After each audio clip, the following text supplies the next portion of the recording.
Hello दोस्तों, welcome to back your YouTube channel Gol Kesari art channel में आप सभी का बहुत बहुत स्वागत है। देखिए, इससे पहले हम लोग इसे एक बार पढ़ चुके हैं। अध्याय 1 कला और सौंदर्य वीडियो अपलोड हो चुकी है, लेकिन हम लोग दोबारा जो है इसे एक बार पढ़ने चल रहे हैं। ठीक है, देखिए, मानवीय भावों की अभिव्यक्ति ही कला है। कला शब्द का सर्वप्रथम प्रयोग ऋग्वेद में हुआ है। यथा कला यथा सफ मध्य सृणशा नयामति। कला संस्कृत भाषा का शब्द है। कला शब्द कल धातु से बना है, जिसका अर्थ है प्रेरित करना। कुछ विद्वान इसकी उत्पत्ति कर धातु से मानते हैं, जिसका अर्थ है प्रसन्न करना। कुछ विद्वान कम से संबंधित मानकर इसका अर्थ आनंद के रूप में लेते हैं। यूनान में कलाओं को देखने कहते हैं, जिसे टेक्निक कहते हैं। ठीक है, प्राचीन लैटिन शब्द अर्श का अर्थ भी कौशल अथवा शिल्प है, जिससे अंग्रेजी का आर्ट शब्द आर्ट शब्द विकसित हुआ, जिसका अर्थ बनाना या उत्पन्न करना माना जाता है।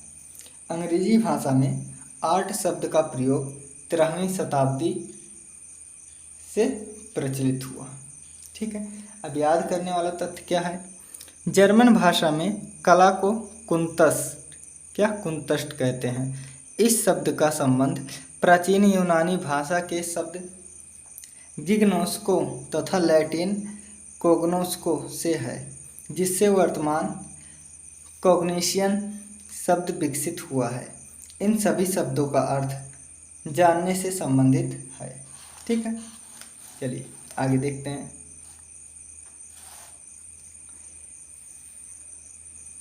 प्राचीन भारतीय मान्यताओं में कला के लिए शिल्प शब्द का प्रयोग हुआ है। शिल्प और कला दोनों शब्दों का अलग अलग प्रयोग सर्वप्रथम भरत मुनि ने अपने नाट्य शास्त्र में किया है। प्राचीन ग्रंथों में कलाओं की विविध सूचियाँ वर्णित है। कामसूत्र में 64 कलाओं की सूची दी गई है। क्षेमेंद्र के कला विलास में 64 जनोपयोगी, 32 पुरुषार्थ जिसमें धर्म अर्थ काम और मोक्ष है संबंधित, 64 कलाएं सुनारों की, 64 कलाएं वेश्यों की, 10 चिकित्सकों की, 16 कायस्थों की तथा 100 सार कलाओं का वर्णन किया गया है। इन सूचियों में स्पष्ट है कि किसी कार्य को कुशलता से संपादित करना ही कला है, अर्थात किसी काम को पूरी कुशलता के साथ पूरा करना कला कहलाता है। ठीक है, आगे देखो। कलाओं का वर्गीकरण अलग अलग युगों में अलग अलग विधियों से होता रहा है। प्राचीन भारत में प्रकृति को देव शिल्प तथा मानवीय कृतियों को मानव शिल्प कहा जाता था। मानव शिल्प के पुनः 2 भाग हुए। चारुकला, जिसे ललित कला कहते हैं, और दूसरा कारुशिल्प, जिसे उपयोगी कला कहते हैं। यूरोप में इन्हें फाइन आर्ट एंड क्राफ्ट कहा गया है। उपयोगी कलाओं को यूरोप में उदार कलाएं भी कहा गया है। क्या? यूरोप में उदार कला भी कहा गया है। कुछ आधुनिक विद्वानों ने कलाओं का वर्गीकरण मेजर आर्ट, जिसे ललित कला कहते हैं, और माइनर आर्ट, जिसे उपयोगी कला के रूप में जानते हैं। याद करने का तथ्य है, देव शिल्प को ही यूरोप में कॉस्मिक आर्ट कहते हैं।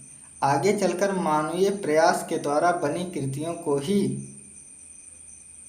कला की श्रेणी में रखा गया है। यही मान्यता आधुनिक युग में भी प्रचलित है। ठीक है, अब हम लोग आगे देखते हैं।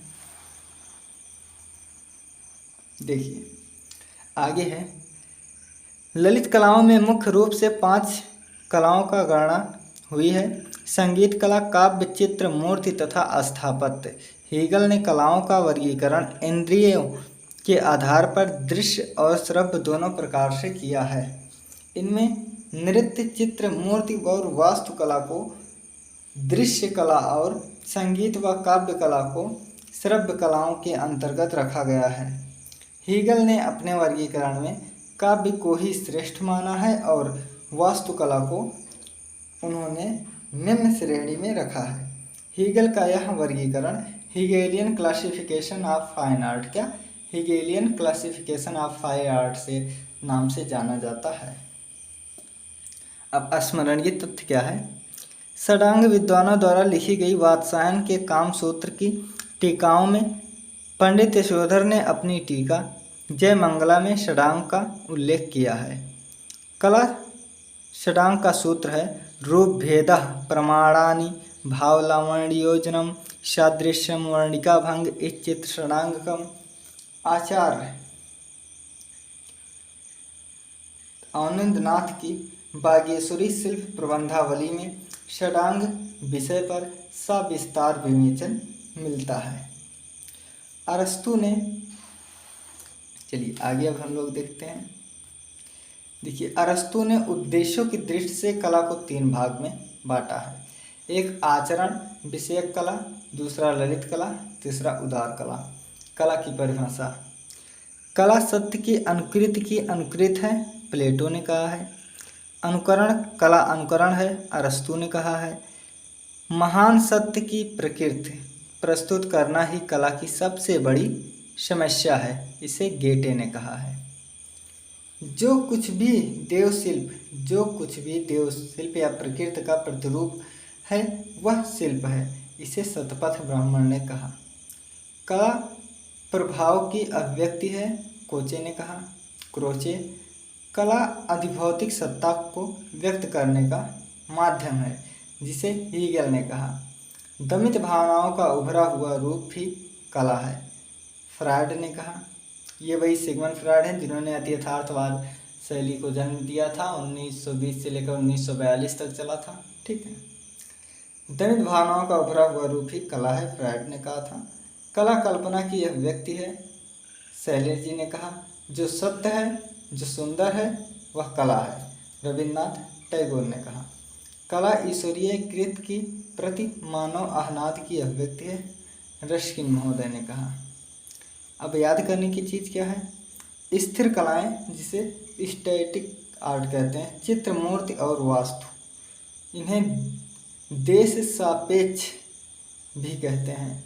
गतिशील कला मतलब जो चलती है, ठीक है, संगीत, नृत्य और काव्य, इन्हें काल सापेक्ष भी कहते हैं। क्योंकि देखिए, ये जो आपका है चित्र, मूर्ति, वास्तु कला, ये हम लोग देखते हैं, लेकिन आंखों के सामने रहेगा तभी देखेंगे, जानेंगे।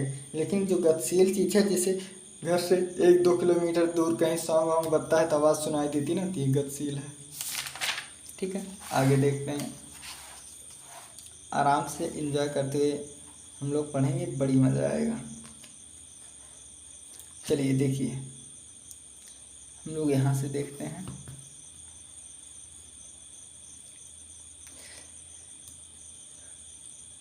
मानव ने कला और सौंदर्य शब्दों का प्रयोग व्यापक रूप में किया है। जो वस्तु प्रिय होती है वह सुंदर भी लगती है, यहीं से कला का प्रारंभ होता है। कला के रूप में भोग, अभिव्यक्ति 3 तत्व व्यापकता से विद्यमान है। रूप आंतरिक और बाह्य 2 प्रकार का होता है। कला में बाह्य रूप की प्रधानता होती है, उसका लावण्य आकर्षण होता है जो उसमें सौंदर्य को जन्म देता है। सौंदर्य के अर्थ के विषय में विद्वानों ने विभिन्न दृष्टिकोण रहे हैं। संस्कृत विद्वानों के अनुसार सुंदरम रात्रि इति सुंदरम तस्य भाव सौंदर्यम, अर्थात जो सुंदर को लगता है वह सुंदर, और जहाँ उसका भाव होगा वह सौंदर्य कहलाता है। ठीक है, अब याद करने वाली चीज़ क्या है, ये हम लोग देखते हैं।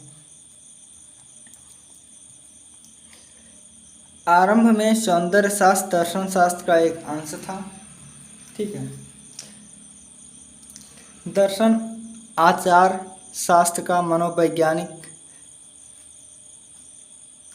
ठीक है,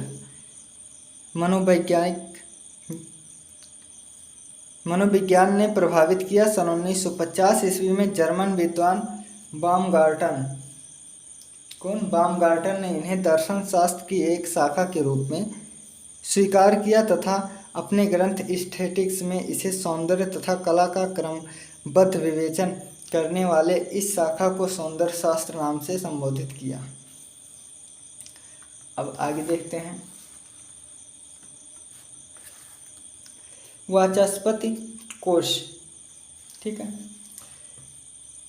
में सुंदर शब्द को सु उपवर्ग उंदर धातु से अरन प्रत्यय जोड़कर सिद्ध किया गया है कि यूरोप में इसे एस्थेटिक्स कहा गया है, जो यूनानी भाषा का स्थोटिकोस के आधार पर गढ़ा गया है। इसका अर्थ है इंद्रिय बोध अथवा वस्तु बोध का प्रत्यानुभाव। हिंदी भाषा में इसके लिए नंदन शास्त्र एवं वीक्षा शास्त्र शब्द भी प्रयुक्त हुए हैं। बाumgarten ने एस्थेटिक्स को वास्तुबोध का विज्ञान कहा है। हीगल ने अपने ग्रंथ the philosophy of fine art में लिखा है कि सौंदर्य शास्त्र का संबंध सौंदर्य के संपूर्ण क्षेत्र से है। इन्होंने सौंदर्य शास्त्र को ललित कलाओं का दर्शन कहा है। इसलिए कुछ विचारक एस्थेटिक्स को 19वीं शताब्दी में हेगेलियन आविष्कार मानते हैं।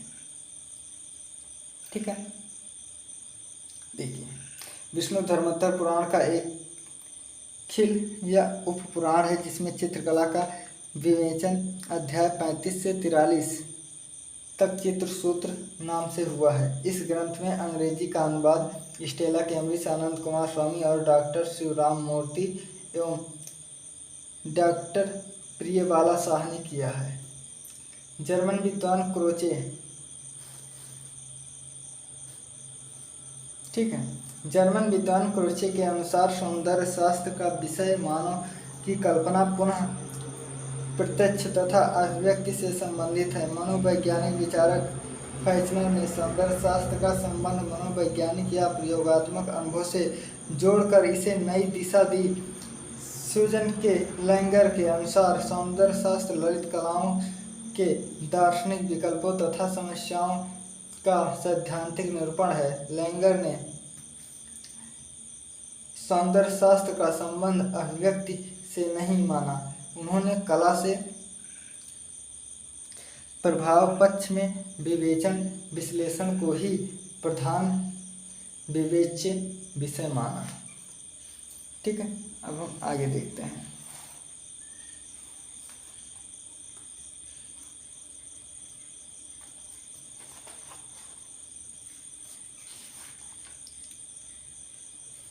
आगे देखते हैं। स्मरणीय में है चित्र लक्षण नग्न जीत के कृत है का तिब्बती भाषा में अनुवाद प्राप्त है। इसका सन 1913 में जर्मन भाषा में तथा 1974 ईस्वी में अंग्रेजी भाषा में अनुवाद किया गया है।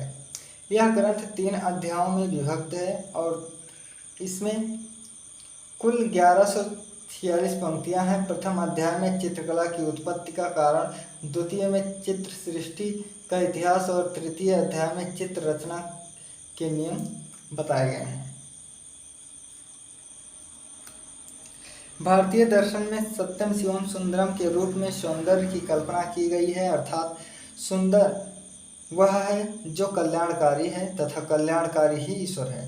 सत्यम शिवम सुंदरम की कल्पना वेदों से मानी जाती है, जहाँ इन्हें त्रिगुणात्मक शक्तियों के सत्व रज और तम का प्रतीक माना गया है। इसमें अधिष्ठाता ब्रह्मा विष्णु एवं शिव हैं, अर्थात ब्रह्मा सत्य, विष्णु रज सुंदरम तथा शिव तम कल्याण के प्रतीक हैं। कालिदास के अनुसार सुंदरता को किन्हीं बाह्य अलंकारों की आवश्यकता नहीं है। दूसरी ओर मार्ग के अनुसार सौंदर्य क्षण प्रतिक्षण नवीनता को प्राप्त करता है, यानी सौंदर्यता क्षण प्रतिक्षण बदलता रहता है। ठीक है, रविन्द्रनाथ टैगोर ने ऐसे आनंद को वह सौंदर्य का लक्षण मानते हैं जिसमें कोई इच्छा नहीं होती। पंच पगेश शास्त्री ने सौंदर्य शास्त्र को रसानुभूति से प्राप्त आनंद का दार्शनिक विवेचन कहा है। के.एस. राधास्वामी शास्त्री के अनुसार सौंदर्य शास्त्र कला में अभिव्यक्ति सौंदर्य का विज्ञान है। इस प्रकार सौंदर्य, आनंद और रस से 3 शब्द एक दूसरे के पर्यायवाची के रूप में प्रचलित हैं। समस्त कलाओं का आधार सौंदर्य ही है।